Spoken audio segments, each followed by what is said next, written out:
Mga kwentong sumasa inyo. Mga damdaming sumasa puso. Kasama si Tony Aquino. Sumasa puso.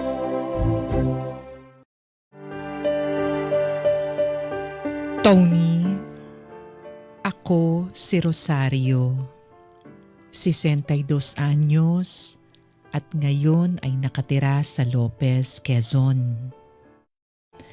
Isa ako sa mga masugid na tagapakinig ng inyong programa.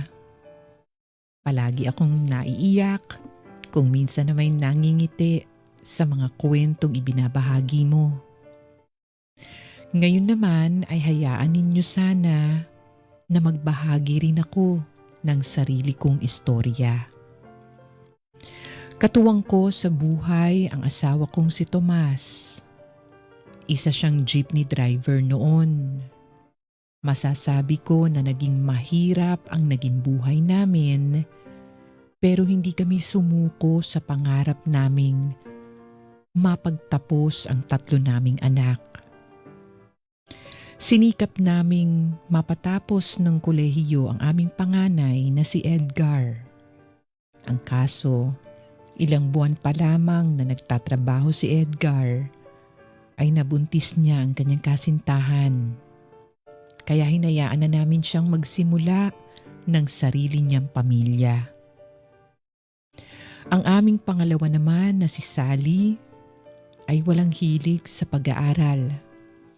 Kahit gusto sana naming igapang ang kanyang kolehiyo, ay mas nais niya na magtrabaho na lamang. Hindi rin naman nagtagal at nag-asawa na rin si Sally. Umalis na siya sa bahay namin at nanirahan sila sa ibang bayan. Iba naman ang bunso naming si Angel. Siguro ay totoo siyang anghel na ipinadala sa amin ng Diyos. Mabait at masipag siyang mag-aral. Katunayan, nakatanggap pa siya ng parangal nung nagtapos siya ng kolehiyo. Hinding-hindi namin malilimutan ang araw na yun dahil marami ang nangyari na siyang nagpabago ng aming mga buhay.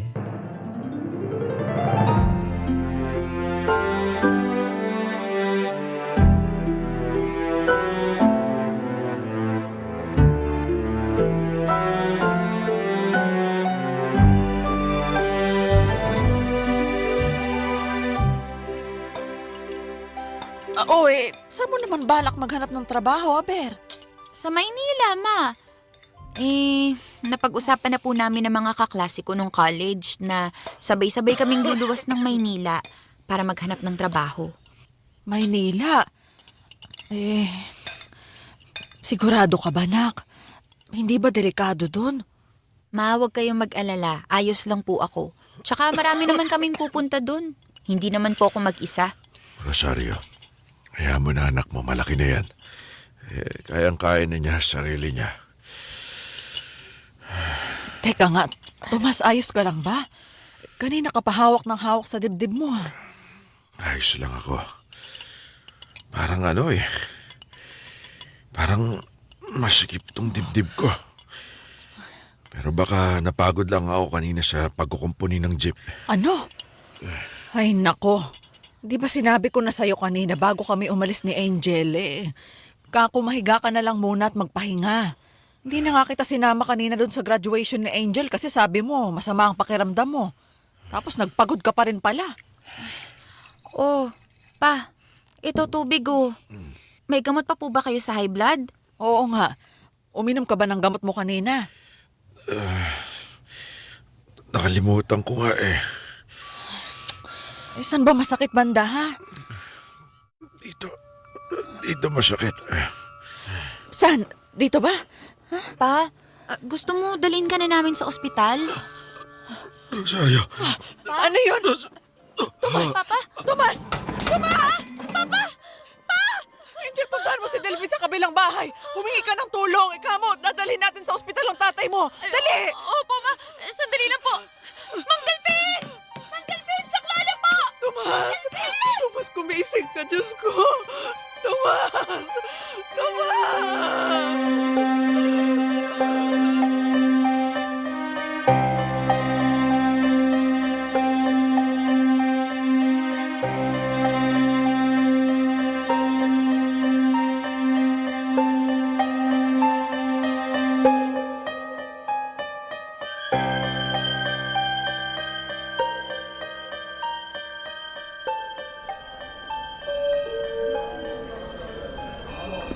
Ma, Edgar, ano, nakausap mo na ba yung doktor? Anong sabi niya? Ano daw, Ma eh? Ano? Delikado pa rin daw yung lagay ni Papa eh. Diyos ko. Sabi ng doktor, inatake daw sa puso si Papa. May pumutok daw na ugat sa puso ni Papa eh. Kailangan daw muna siyang obserbahan sa ICU. Edgar, samahan mo ko. Gusto kong makita ang papa mo. Ma, sandali, hindi pa po pwede. Hindi po tayo pwedeng basta-basta na lang pumasok ng ICU. Tatanong ko po muna sa nurse kung anong oras po tayo pwedeng sumilip kay Papa. Angel, Kuya? upo muna dito kay Mama. Oo, kuya. Ma, upo muna tayo dito sa gilid. Diyos ko. Ano bang nangyayari kay Tomas? Ma, hinahon po kayo.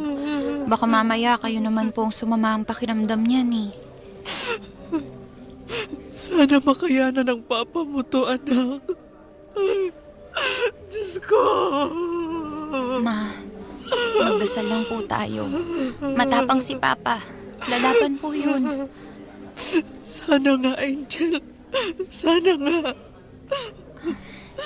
Ma, kung sakasakali man po, kung ano man po ang mangyari, hindi na po muna siguro ako tutuloy sa Maynila. Bakit naman? Ma, mas kailangan niyo po ako dito eh. Anak, hindi. Hindi, ha? Ituloy mo lang yung plano mo, ha? Pero ma, paano po kayo? Wala po kayong kasama. Gagaling ang papa mo, ha? Gagaling siya. At sigurado ako na gugustuhin din ng papa mo na ituloy mo ang pagluwas sa Maynila. Diba? Siya pa nga yung unang pumayag na umalis ka.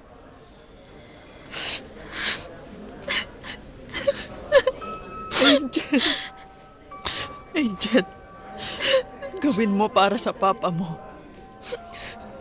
Mula noon hanggang ngayon, iisa lang ang gusto namin ng papa mo at yun na yung matupad ninyo magkakapatid ang mga pangarap ninyo. Nung nalaman namin nag-graduate ka ng college, alam mo ba sobrang saya ng papa mo? Pakiramdam daw niya nagtagumpay na siya bilang ama. Pero para sa inyo naman po talaga ni Papa ang lahat ng pagsisikap ko. Kaya nga nagpapasalamat kami ng lubos sa iyo, anak. At proud na proud kami sa iyo. Lalo na ang papa mo. Basta, huwag mong hahayaan na maging hadlang kami ng papa mo sa mga gusto mong gawin sa buhay mo, ha? Ang importante, masaya ka. Dahil ang kaligayahan mo ay kaligayahan namin ng papa mo.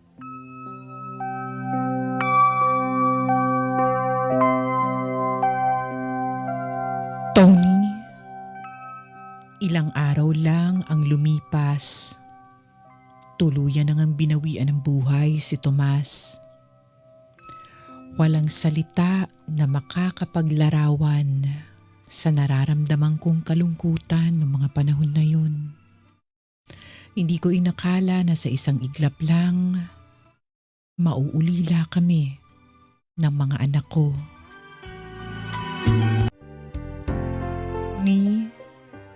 Kahit gaano kasakit ay kailangan naming magpatuloy sa buhay.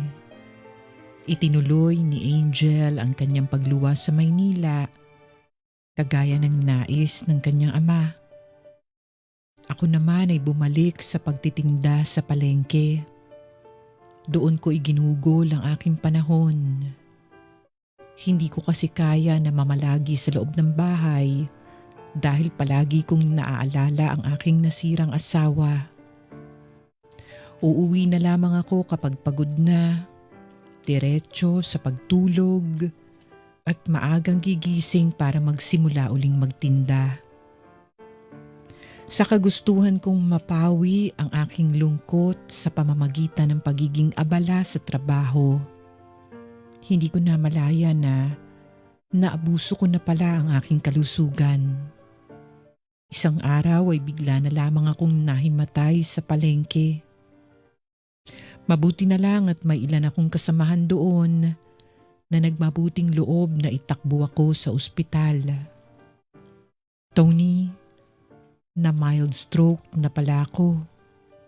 Ang sabi ng doktor, hindi na raw muna ako po pwedeng magtrabaho. Kailangan ko daw magpahinga at kung maaari, sana may kasama ako sa bahay para umalalay sa akin. Napagdesisyon na naman ng mga anak ko na manatili muna ako sa puder ng panganay kong si Edgar.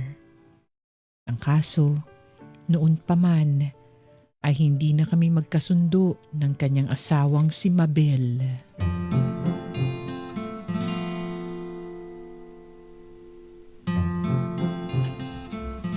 Oy, Franz! Ay, huwag kang lalayo, ha? Kung maglalaro kayo dyan lang sa kabilang bahay, ha? Tsaka bantayan mo yung kapatid mo. Baka madapa na naman. Apa! Teka, nasa na ba si Mabel? Sabi niya sasaglit lang siya sa palengke. Magtatanghalian na, wala pa. Hindi rin naman ako makapagsaing kasi wala nang bigas. Bibili pa lang daw siya sa palengke. Oh, teka baka si Mabel na yun. Mabel? Ikaw na ba yan? Ang init. Napakadaming tao sa palengke. Oh, ma. O teka, nasan yung mga bata? Niyaya ng mga kalaro dun sa kapitbahay. Sabi ko naman na wag lumayo para madali silang tawagin pagkakain na. Ha? Pati si Chloe kasama. Oo. Sinabihan ko naman si Franz na bantayan yung kapatid niya. Ba't nyo naman ho pinayagan? Nung nakaraan, hinayaan nyo ding lumabas yung dalawa. Ano nangyari? Umuwi si Chloe, may sugat na sa siko. Ganun talaga ang mga bata. Minsan... Yun na nga lang pinapagawa ko sa inyo, yung bantayan yung mga bata, hindi nyo pa nagagawa na maayos. Pasensya na. Mukhang madami kang pinamili, ha? Madami. Ang konti nga nito eh. Malamang hindi pa to aabot ng 1 linggo. Mahal na rin kasi talaga yung mga bilihin ngayon, ano? Kung tutuusin, kasya naman sana yung budget. Ang kaso ho, dumadami na tayo dito sa bahay.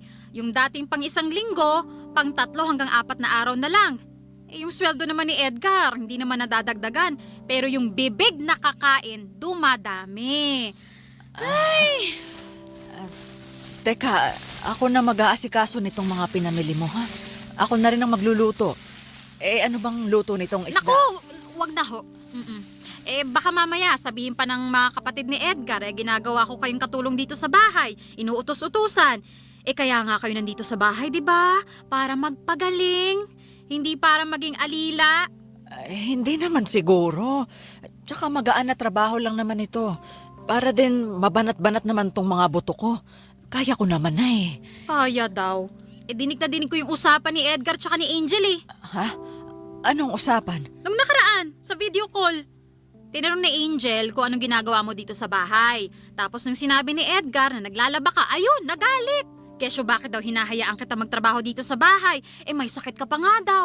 Na para bang inuutusan kita, ikaw naman tong nagkusang maglaba. Pasensya ka na kay Angel, Mabel, ha? Nag-aalala lang yun, lalo't malayo na siya. Ang lumalabas ho kasi, ako pa yung masama. Nakakasama lang ho kasi ng loob pagka ganun. Sige, kakausapin ko si Angel sa susunod. Sasabihin ko na ako naman ang may gustong kumilos dito sa bahay. Syempre, nakikitira ako dito. Dapat lang na kahit papaano, makatulong ako sa mga simpleng bagay. Kayo hong bahala. Basta, ang ayoko lang, yung nakakarinig ako ng mga salitang akala mo, ako ang kontrabida. Teka, hindi pa nahugasan yung mga plato dito sa lababo? Kanina umaga pa to Ay, oo nga pala. Hindi ko pa pala nahuhugasan. Nalibang kasi ako sa pinapanood ko kanina eh. Teka, ako na dyan. Sandali lang ha. Ma, sa susunod, huwag niyo naman kalimutan. Kaya tayo iniipis dito sa bahay eh. Laging may naiiwang hugasin dito.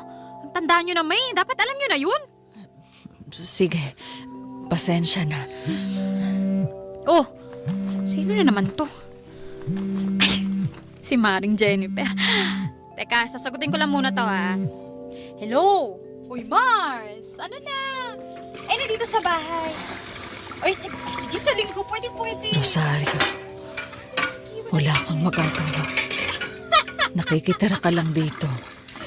Kailangan mong magtimpi. Kaya tiis-tiis lang muna.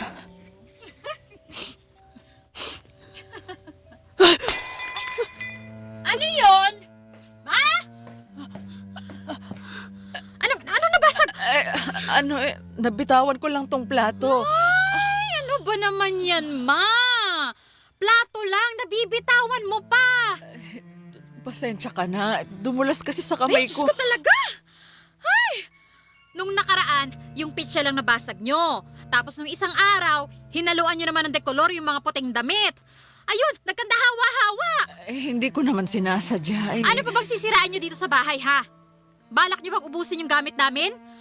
Ay, wala nang ang silbi, nakakabasag pa. Ay, ano ba namang buhay to? Walisin nyo yan, ha? Baka mamaya mabubog pa yung mga bata dyan. Makaalis na nga muna. Uy, sit! Nasaan na ba yung walis?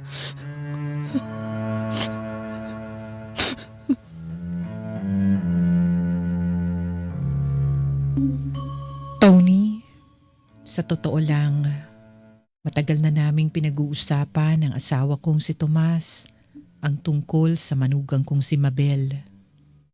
Noon pa man, ramdam na namin na may hindi magandang ugali ang napiling mapangasawa ng panganay naming anak.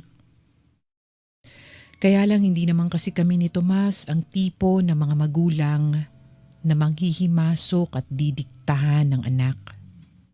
Nirerespeto namin ang mga desisyon ng mga anak namin, lalo na pagdating sa pag-ibig. Pero tama nga ang haka-haka ko. Darating ang panahon na hindi ko talaga makakasundo ang aking manugang. Tony, masakit na masabihan ka ng walang silbi, lalo na kung manggagaling ito sa taong hindi ko namang kadugo. Sa totoo lang, ayoko naman sanang makitira sa kanila dahil ayokong maramdaman na magiging pabigat ako. Pero wala akong magawa dahil yun ang kagustuhan ng mga anak ko. Tony, sa sobrang sama ng loob ko, ay tinawagan ko ang bunso kong si Angel. Hindi para magsumbong, kundi para sana may makausap para maibsan ang sakit sa dibdib ko. Ngunit hindi natuwa si Angel sa mga narinig at nalaman niya. Isusumbong daw niya ang ate Mabel niya sa kanyang kuya Edgar. Sinubukan ko naman siyang pigilan, ngunit katwiran ni Angel na hindi na po pwedeng maulit pa ang mga inasal ni Mabel sa akin. Kung palalagpasin lang daw ay baka isipin ng manugang ko na ayos lang ang lahat ng mga ginawa niya. At hindi nga lumipas ang maghapon at nakarating kay Edgar ang sumbong ni Angel. Hanggat maaari sana ay ayoko na ako ang magiging dahilan ng pag-aaway ni na Edgar at Mabel. Kaya gusto ko sana na ako ang unang kakausap kay Edgar bago pa man siya dumiretso kay Mabel. Ngunit gabi na nang makauwi si Edgar sa bahay nung araw na yun. Nagising na lamang ako nang marinig kong nagkakataasan na ng boses ang mag-asawa.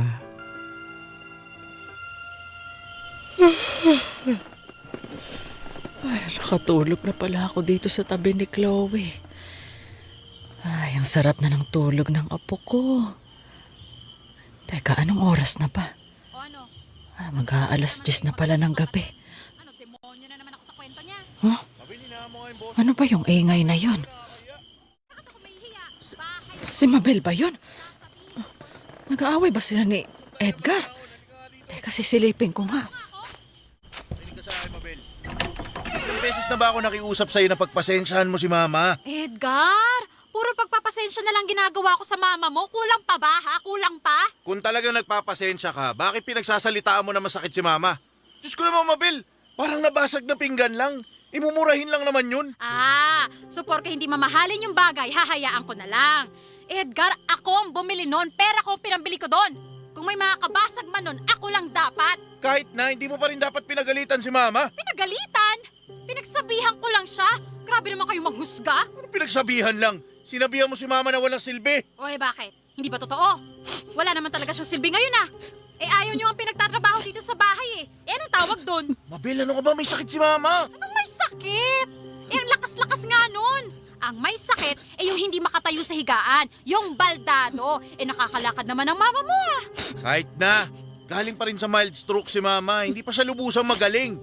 Paano kung atakihin na naman siya o ano? Ang hirap kasi sa'yo. Konting pag-unawa lang naman ang hinihingi ko, hindi mo pa mapigay. Wow! Ako pa yung hindi makaunawa ngayon. Edgar, sumusobra na kayo Ano? Ay, teka nga, ano ba problema mo kay Mama?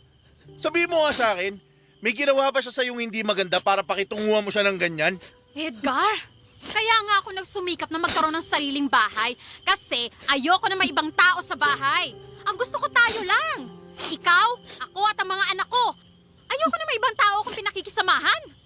Mabel, kailan pa nag-iibang tao si Mama? Nanay ko siya, kaya nanay mo rin siya. Kahit na, hindi ako komportable. Mabel naman! Ay! Edgar, sa tingin ko, hindi na talaga kami magkakasundo ng mama mo. Hindi na uubra na nakatira kami sa iisang bubong dahil siguradong paulit-ulit lang tayong magkakagulo. Teka, anong ibig mo sabihin ngayon? Mamili ka! Mabel naman, ano ba namang kalokohan yan? Aalis dito ang mama mo o kami ng mga anak mo ang lalayas?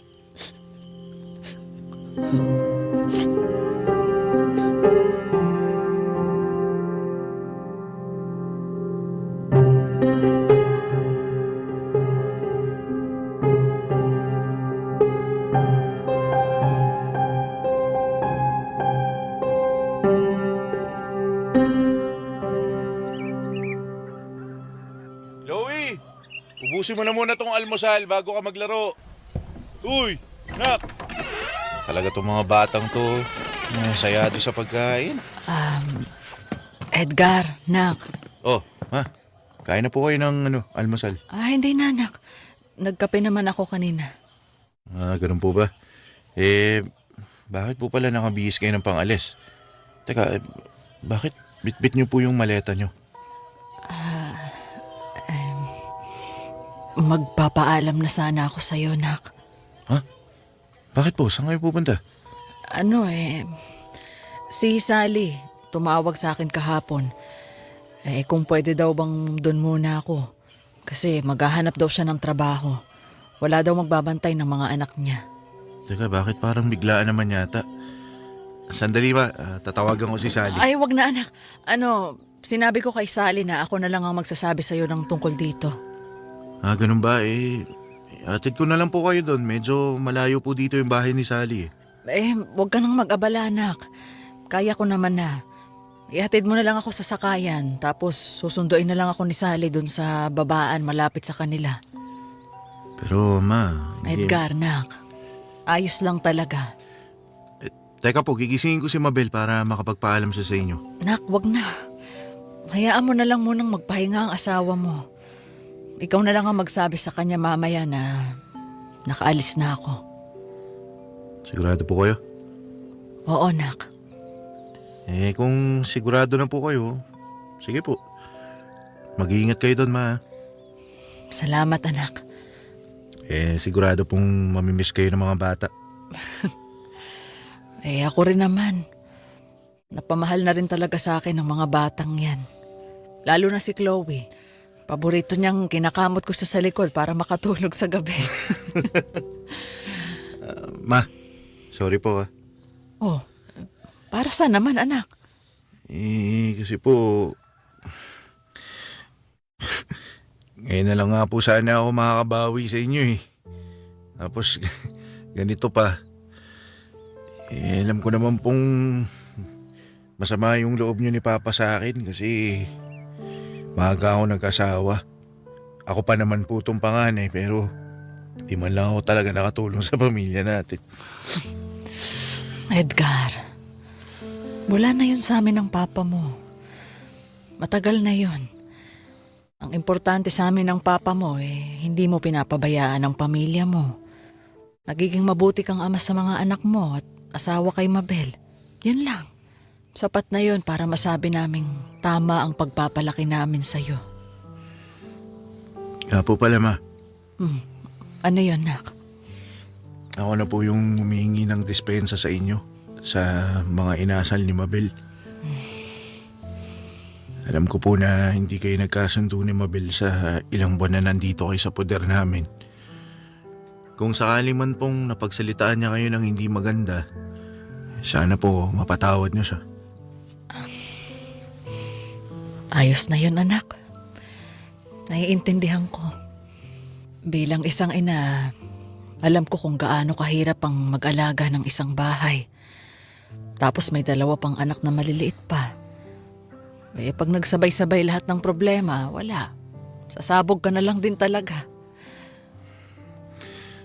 Salamat po sa pag-unawa, ma. Basta, anak, lagi mong iintindihin ang asawa mo, ha? Hindi madaling maging babae. Madalas na paiba-iba ang ugali namin, pero ano't ano pa man, palaging sa ikabubuti ng pamilya namin ang iniisip namin. Kaya, anak, wag na wag mong susukuan ang pamilya niyo, ha? Sa kahit na anong sitwasyon, palagi mo silang piliin.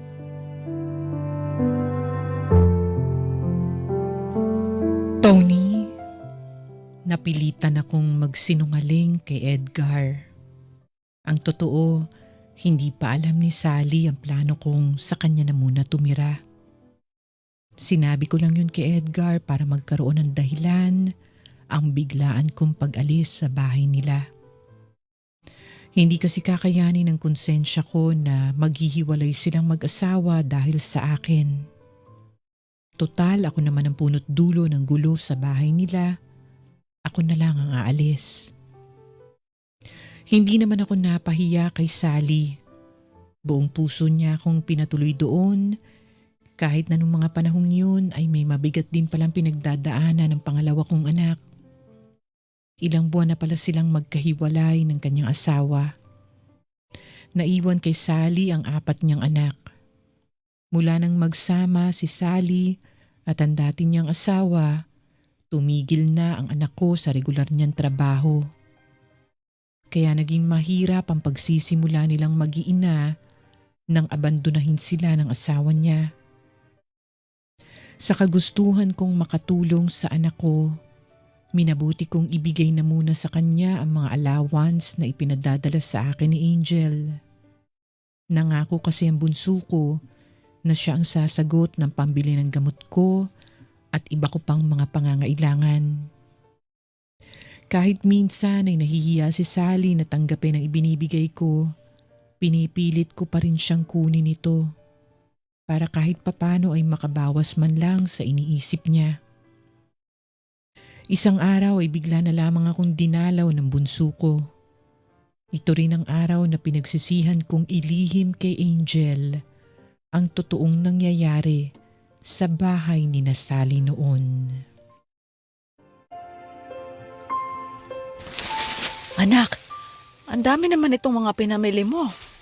Para may madudukot ka dito, ma, pag nagugutom ka. Eto.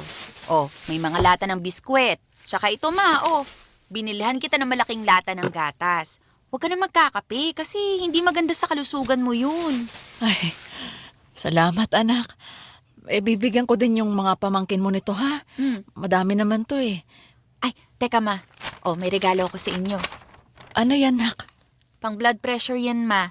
Digital na tong binili ko ha, para kahit mag-isa ka lang, kaya mong paganahin to.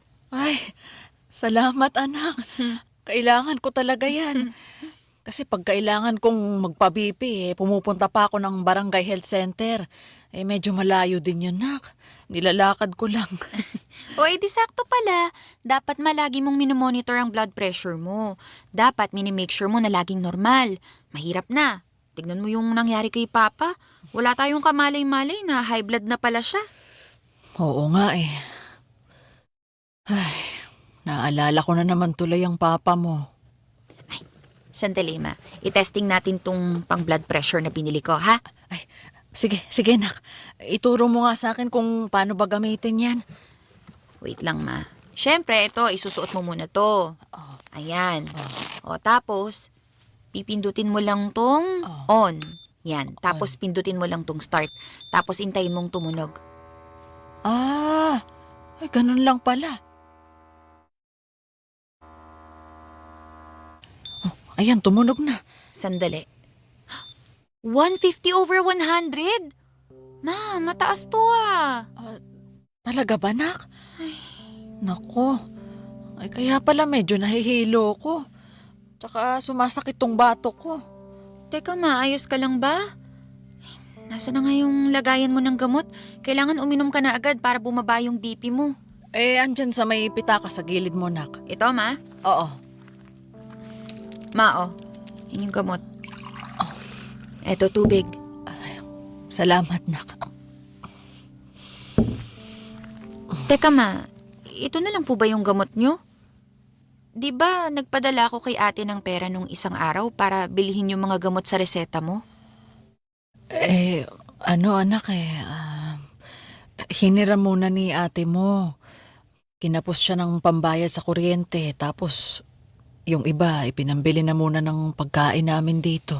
Ano ho? Ma, paano yung gamot nyo? Hayaan mo na. Ang ginagawa ko, hinahati ko yung isang tableta para magkasya. Pwede naman daw yun Ma, eh. hindi po pwede yun. Kaya nga po isang buo yan para inumin nyo ng buo. Hindi para hatiin. Kaya naman pala hindi nagno-normal ang BP nyo eh. Mama naman. Teka, palagi bang ganito? Palagi bang hinihiram ni ate yung pangbili mo ng gamot? Hindi naman palagi. May mga pagkakataon lang pagka talagang kinakapos Ibig siya. sabihin, hindi ito isang beses lang nangyari? Ma, bakit hindi niyo po sinasabi sa akin? Anak Saan ka, ma? dito sa kusina, Sally. Angel, nandito ka pala. Anong oras ka dumating? Buti naman dumating ka na. Ako? O bakit? Bakit hindi mo ibinibili ng gamot yung mga pinapadala ko sa iyong pera? Ano bang sinasabi mo dyan? Huwag ka na magsinungaling. Ginagastos mo sa ibang bagay yung pinapadala ko sa'yo na para sa gamot ni Mama. Oo nga, pinambabayad ko nga. Kuryente, tubig, pinambibili ko ng pagkain namin. Dito sa bahay, kasama si Mama. Kung makapagsalita ka naman. Pero pambili nga ng gamot ni Mama yun.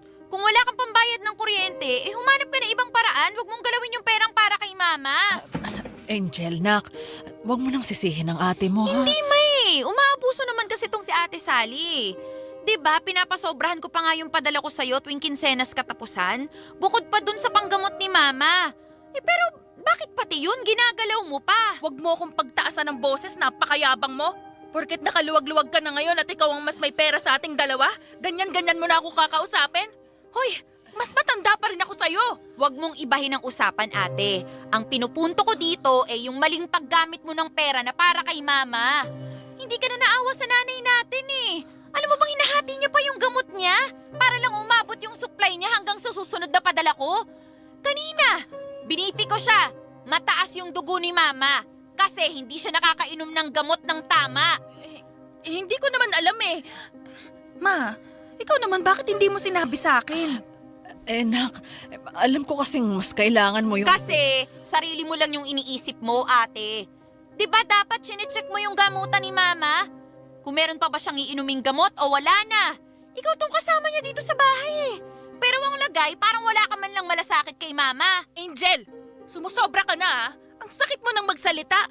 Kinupkup ko si Mama dito kahit alam kong kapos din ako kasi alam kong kailangan niya ako. Kailangan niya ng anak na mag-aalaga at titingin sa kanya. Ano yan mga anak? O ikaw, nasan ka nung panahong inaapi ni Ate Mabel si Mama ha? Nasa Maynila ka, hindi ka mahagilap ni Mama. Sally, Nasa Maynila ako kasi nagtatrabaho ako para may pambili ng gamot si Mama para humaba pa yung buhay niya. Wala naman kasi akong maasahan sa inyong dalawa ni Kuya eh. Kasi puro sarili nyo lang yung iniisip nyo. Mula noon hanggang ngayon, makasarili pa rin kayo. ano yan, Angel? Napakayabang mo! Kumita ka lang, akala mo nabili mo na kami lahat dito? Ikaw naman tanga, kaya ka naghihirap ngayon kasi hindi ka nag-iisip. Kapal ng mukha mo! Ma? Ma? Ma, Ano nangyayari sa inyo? Ma? Hindi ako makahinga. Ano? Huwag na kayong mag-away. Utang na loob. Angel, tumawag ka ng tulong sa labas, dali! Sandali! Mama, sorry ma! Mama, gising! Gising ka, please! Tony, hindi ko kinaya ang naging pag-aaway ni na Angel at Sally. Siyempre bilang ina, hindi ko gustong makita na nagbabangayan ang mga anak ko. Dapat kakampi ang turing nila sa isa't isa at hindi kaaway o katunggali. Lalo na at matanda na ako. Kapag wala na ako, wala na silang ibang aasahan kundi ang isa't isa. At dahil sa tensyon na naganap ay sumama ang pakiramdam ko. Dahilan para isugod nila ako sa ospital. Mabuti na lang din at naagapan ng doktor ang kondisyon ko. Dahil kung hindi, baka raw sumunod na ako sa aking asawa. Mahigpit ang bilin ng doktor na iwasan ko ang ma-stress at mag-isip ng kung ano-ano dahil magpapalala ito ng aking karamdaman. Ito na nga talaga ang realidad ng pagtanda. Hindi na pwedeng basta-basta na problema. Hindi na pwedeng laging nasasaktan ng damdamin. Tony, makalipas naman ang 1 linggo ay nakalabas na rin ako ng ospital. Bagamat mahina pa, ay hiniling ko sa mga anak ko na kung pupwede, ay doon na lamang ako sa aming lumang bahay. Mas gusto ko yun dahil kahit na magiging mag-isa ako, sigurado namang makakaiwas ako sa kung anumang stress sa paligid. Nung una, hindi ito suportado ng mga anak ko. Nangangamba sila na baka atakihin ako bigla tapos wala man lang makakaalam dahil wala akong kasama sa bahay.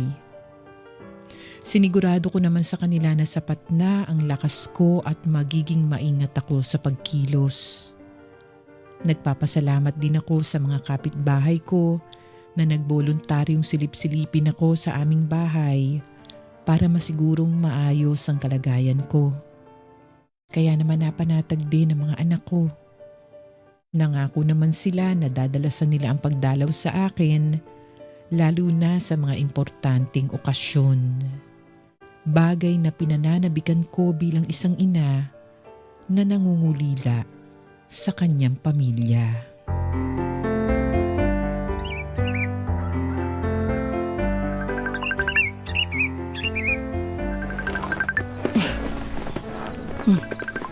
Cellphone ko ba yan? Ay, sandali. Asan ba yun? Ay, nasa ilalim nga pala ng unan. Teka nga, sino ba to? Kaya aga-aga tumatawag na. Si Sally. Oh, hello. Sally. Hi, Ma! Happy birthday! Gising ka na? Oo. Nagising ako sa tawag mo eh. Salamat, anak. O, Ma, babati daw tong mga apo mo. Ay, naku. Ay, salamat mga apo. Padala ka raw dito ng handa, Ma. Kung pwede lang eh. Ano palang handa? handa mo, Ma? Nagpadala ng pera si Angel. Magluto daw ako ng mga 2 putahing ulam. Tsaka yung pansit na palagi kong niluluto pag may okasyon dito. Tapos yung iba, in-order na lang ni Angel. Ay deliver na lang dito mamaya. Wow, ang dami ah. Ikaw lang dyan eh. Sayang. Makakatikim din sana kayo ng handa ng mga apo ko kung pupunta lang kayo. Yun nga, Ma eh. Sayang talaga. Di kasi talaga kaya ng budget, Ma. Sakto lang yung sweldo ko sa mga bayarin ko dito sa bahay. Tapos, ayun, si Lester, pina-check up ko pa. Ilang araw nang inuubo eh. Hindi ko magaling. Di na yata tinatabla ng halamang gamot. Oh, talaga ba? Ay naku, kawawa naman ng apo ko. Ay, kumusta naman na siya ngayon? Ayun po, medyo nababawas-bawasan naman na. Dapat lang kasi napakamahalong niresetang gamot ng doktor niya. Wag mong hahayaang matuyuan ng pawis sa likod. Tsaka, wag mo munang paiinumin ng malamig. Opo. Si Kuya Edgar po ba? Pupunta raw? Oo. Tinawagan ako nung 1 linggo pa. Kasama daw yung mga apo ko tsaka si Mabel.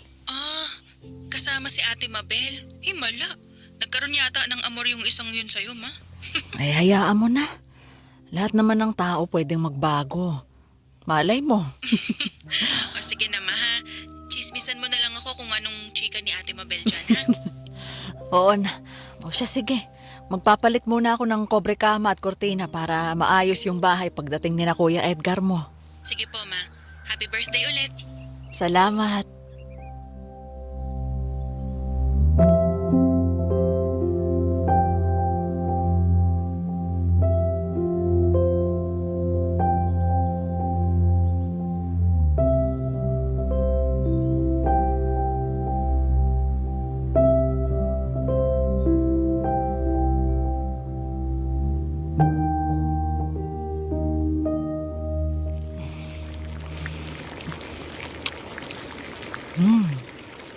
Ayos na ang timpla. Ay, naku, siguradong mapaparami ng kain ng pansit si Angel nito. Teka, ano pa bang kulang? Ay, yung mga pinadeliver ni Angel nandito na. Pansit, kaldereta, ayos na. Teka, nasa na kaya sina Edgar? Malapit nang dumilim, wala pa rin sila. Anong oras kaya sila darating? Ay, andyan na sila. Sandali! Bakit ngayon Ay, lang? ma'am, delivery po. Ay, sorry. Akala ko yung anak ko. Teka, ano to? Cake? Kanino daw galing to? Kay, Edgardo Garcia po. Kay Edgar. Ay, salamat iho. Sige po. Nakakapagtaka naman. Bakit nagpa-deliver pa ng cake si Edgar? Sakto. Tumatawag si Edgar. Hello, Edgar. Nasaan na kayo? Hello, Ma.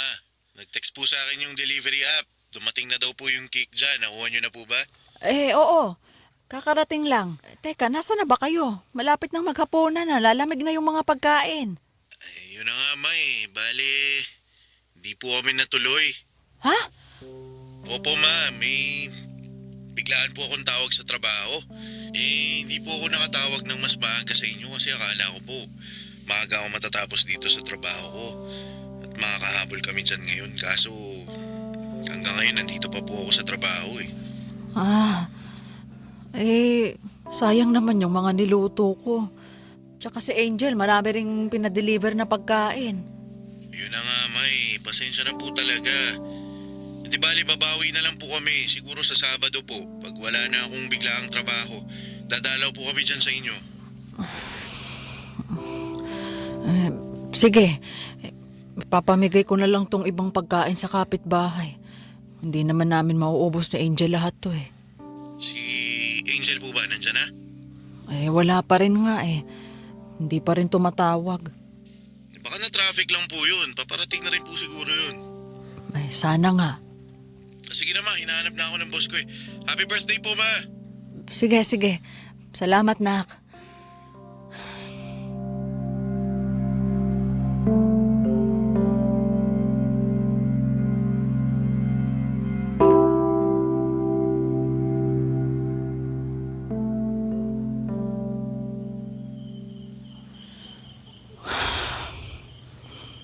Mag-aalas 11 na ng gabi, wala pa rin si Angela.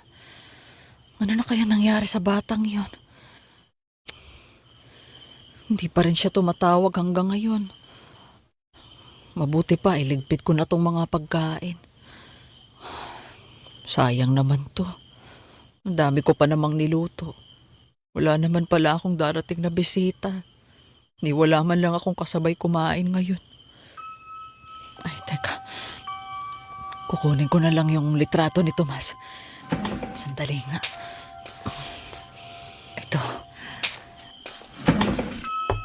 Yan. Tomas, mahal. Halika, samahan mo akong mag-celebrate ng birthday, ha? Kumusta ka na ba dyan, mahal? Ako, ito, mag-isa. Walang makausap. Walang kasama.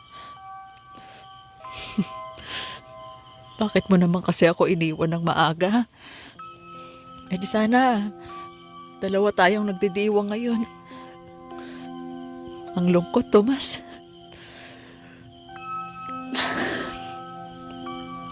Teka, sisindihan ko na lang tong kandila ng cake.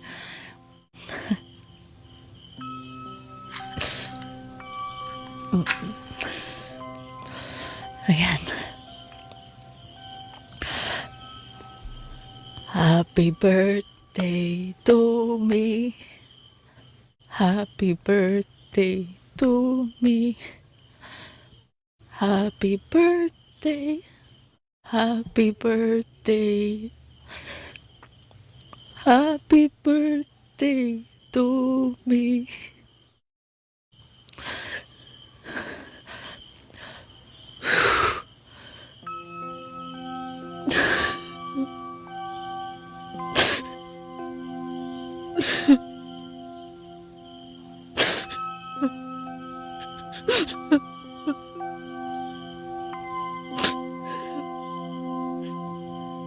Tony, yun na siguro ang pinakamalungkot na nangyari sa akin.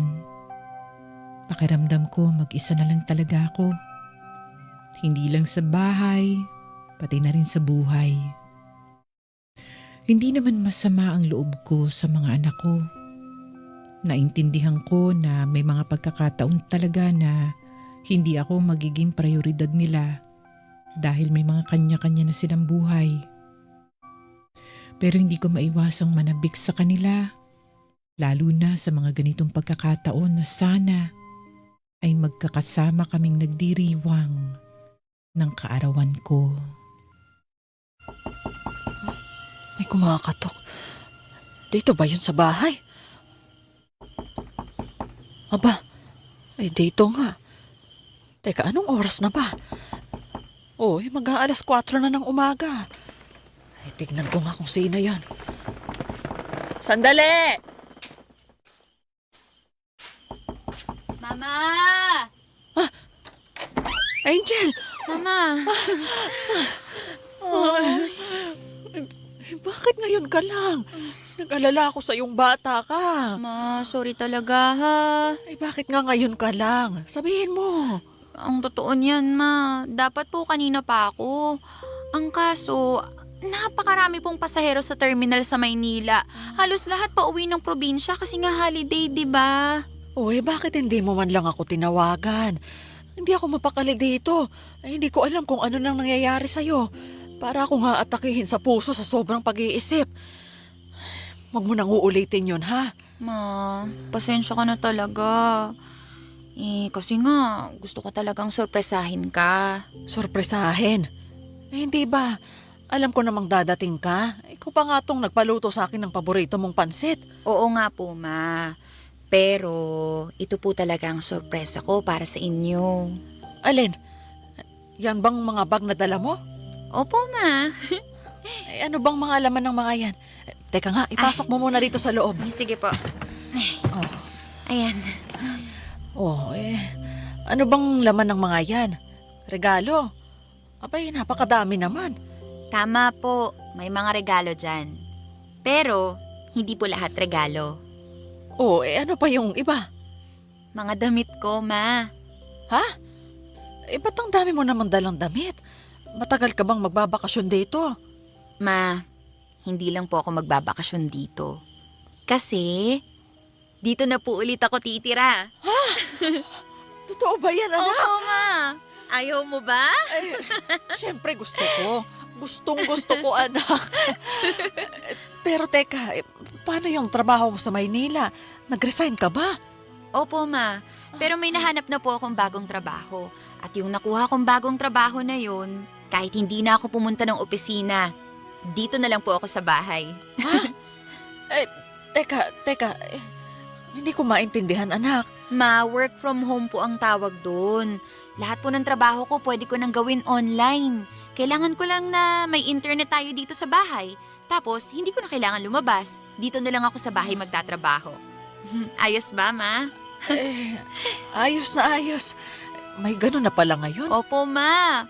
At ang pinakamaganda dito hindi ka na mag-iisa. Kasama mo na ulit ako.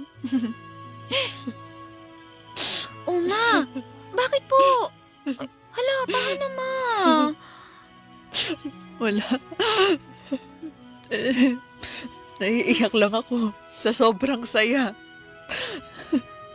Ito na ata ang pinakamasayang regalo mo sa akin, anak.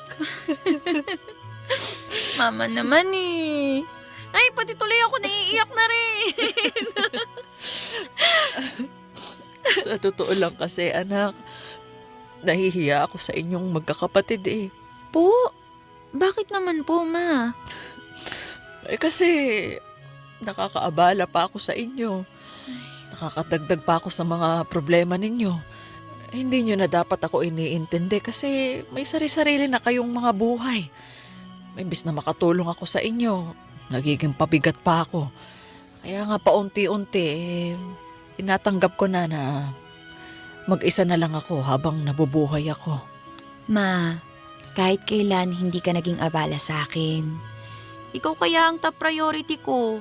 Kayo po ang inspirasyon ko para mas galingan ko pa sa trabaho. Para umunlad pa tayo lalo. Para hindi na po kayo mahirapan sa buhay.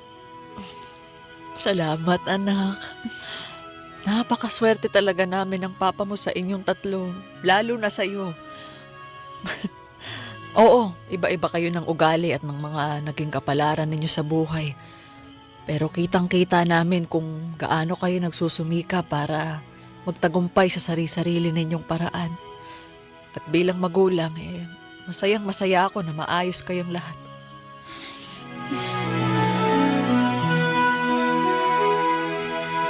Tony, napawi ng balitang yon ni Angel ang lungkot na naramdaman ko sa aking kaarawan. Yun ang pinakamahalagang regalo sa akin ng aking anak. Higit sa material na bagay, panahon at pagkalinga ang pinakaasam kong matanggap mula sa mga anak ko. Dito na nga sa aming bahay nagpatuloy ng trabaho ang aking bunsong si Angel.